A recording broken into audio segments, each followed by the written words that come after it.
രാഷ്ട്രീയ പ്രഭാവലയത്തിൽ കോൺഗ്രസിനും ബി.ജെ.പിക്കും അപ്പുറം സോഷ്യൽ മീഡിയ ലോകത്ത് ഒരു സുനാമി പോലെ പടർന്നു പിടിക്കുന്ന കോക്രോച്ച് ജനതാ പാർട്ടി അഥവാ CJP ഇന്ന് രാഷ്ട്രീയ ഇന്ത്യയിലെ ഏറ്റവും വലിയ ചർച്ചാ വിഷയമായി മാറിയിരിക്കുകയാണ്. കേവലം ഒരു ഡിജിറ്റൽ കൂട്ടായ്മ എന്നതിനപ്പുറം രാജ്യത്തെ ലക്ഷക്കണക്കിന് കോടിക്കണക്കിന് യുവാക്കളാണ് ഈ പ്ലാറ്റ്ഫോമിന് പിന്നിൽ അണിനിരക്കുന്നത്. ഡിജിറ്റൽ ലോകത്തെ ഈ വലിയ ചലനം കേവലം ഒരു ട്രോൾ പേജ് മാത്രമായി തള്ളിക്കളയാനാകില്ലെന്നും മറിച്ച് ഇത് രാജ്യത്തെ യുവതലമുറയുടെ കടുത്ത രാഷ്ട്രീയ നിരാശയുടെയും നിലവിലെ ഭരണവ്യവസ്ഥിതിയോടുള്ള അമർഷത്തിന്റെയും പ്രതിഫലനമാണെന്നും ആദ്യമായി പരസ്യമായി വിളിച്ചു പറഞ്ഞ മുതിർന്ന നേതാക്കളിൽ ഒരാൾ ശശി തരൂരാണ്. ശശി തരൂരിന്റെ ആ നിരീക്ഷണങ്ങൾക്ക് പിന്നാലെ ഇപ്പോൾ ഇതാ കോൺഗ്രസ് നേതൃത്വത്തിൽ നിന്നും രണ്ടാമതായി AICC general secretary KC Venugopal MPയും ഈ വിഷയത്തിൽ കടുത്ത പ്രതികരണവുമായി രംഗത്ത് വന്നിരിക്കുകയാണ്. CJP മൂവ്മെന്റിനെതിരെയുള്ള കേന്ദ്ര സർക്കാരിന്റെ കടുത്ത നടപടികളെയും അടിച്ചമർത്തലുകളെയും രൂക്ഷമായ ഭാഷയിലാണ് KC വേണുഗോപാൽ വിമർശിച്ചിരിക്കുന്നത്. രാജ്യത്തെ യുവതലമുറ അഭിമുഖീകരിക്കുന്ന ഏറ്റവും വലിയ പ്രതിസന്ധിയായ തൊഴിലില്ലായ്മ അതീവ രൂക്ഷമായി തുടരുകയാണെന്ന് KC വേണുഗോപാൽ കുറ്റപ്പെടുത്തുന്നുണ്ട്. സാമ്പത്തിക നയങ്ങളിലെ പരാജയവും യുവാക്കൾക്ക് കൃത്യമായ തൊഴിലവസരങ്ങൾ സൃഷ്ടിക്കുന്നതിനുള്ള കേന്ദ്ര സർക്കാരിന്റെ അനാസ്ഥയുമാണ് ഇത്തരം ഒരു ബദൽ ചിന്തയിലേക്കും മൂവ്മെന്റിലേക്കും ചെറുപ്പക്കാരെ നയിക്കുന്നത്. ഈ സാഹചര്യത്തിൽ രാജ്യത്തെ ചെറുപ്പക്കാരെ തെരുവിലെ പ്രതിഷേധങ്ങളിലേക്കും ഡിജിറ്റൽ വിപ്ലവങ്ങളിലേക്കും തള്ളിവിടുന്നതിന് യഥാർത്ഥ ഉത്തരവാദി ആരാണെന്ന് കേന്ദ്ര സർക്കാർ വ്യക്തമാക്കണമെന്നാണ് അദ്ദേഹം ചോദ്യമുയർത്തുന്നത്. കേന്ദ്ര സർക്കാരിന്റെ കണ്ണു തുറപ്പിക്കുന്ന തരത്തിലുള്ള ശക്തമായ യുവജന രോക്ഷമാണ് ഇപ്പോൾ രാജ്യത്ത് ഈ മൂവ്മെന്റിലൂടെ പ്രകടമാകുന്നത്. സർക്കാരിന്റെ തെറ്റായ നയങ്ങളെയും പരാജയങ്ങളെയും സർഗാത്മകമായും തീക്ഷ്ണമായും ചൂണ്ടിക്കാണിക്കുന്ന ഇത്തരം ആശയങ്ങളെ പോസിറ്റീവായി എടുക്കാൻ കേന്ദ്ര സർക്കാർ പണ്ടേ തയ്യാറാവാറില്ല. പകരം അക്കൗണ്ടുകൾ പൂട്ടിച്ചും ഭീഷണി മുഴക്കും തന്നെയാണ് അടിച്ചമർത്താറുള്ളത്.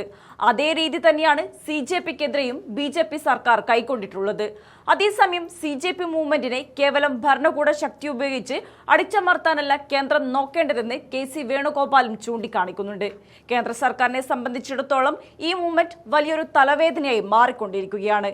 കാരണം ഒരു കേന്ദ്രീകൃത ഘടനയില്ലാത്ത ഇത്തരം ഡിജിറ്റൽ പ്രസ്ഥാനങ്ങളെ അടിച്ചമർത്തുക എന്നത് ഭരണകൂടത്തിന് അത്ര എളുപ്പമല്ല. എങ്കിലും CJPയുടെ ജനപ്രീതിയിൽ പരിഭ്രാന്തരായ കേന്ദ്ര സർക്കാർ സോഷ്യൽ മീഡിയ അക്കൗണ്ടുകൾ പൂട്ടിയാണ് ഈ ശബ്ദത്തെ ഇല്ലാതാക്കാൻ ശ്രമിക്കുന്നത്.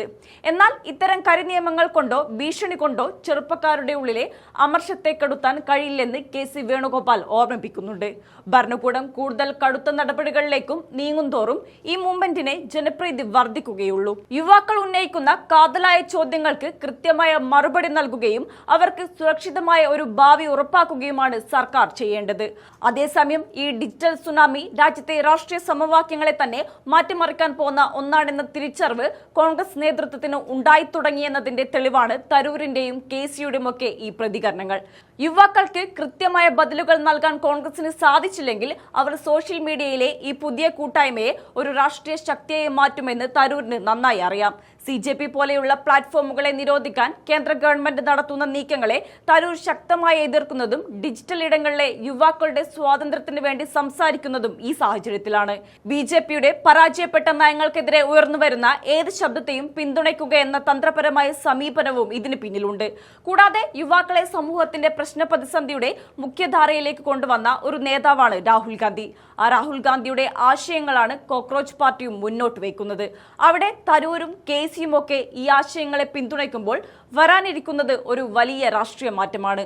ചുരുക്കത്തിൽ രാഹുൽ ഗാന്ധിയുടെ ആശയങ്ങളെ ഹൃദയത്തിലേറ്റിയ യുവതലമുറയും അതിന് കരുത്തു പകരുന്ന കോൺഗ്രസ് നേതൃത്വവും ഒരുമിച്ച് നിൽക്കുമ്പോൾ കോക്രോച്ച് ജനതാ പാർട്ടി ഉയർത്തുന്ന രാഷ്ട്രീയ പ്രകമ്പനം വരും നാളുകളിൽ കേന്ദ്ര ഭരണകൂടത്തിന്റെ അടിത്തറയിളക്കാൻ പോകുന്ന ഒന്നായി മാറുമെന്നതിൽ തർക്കമില്ല.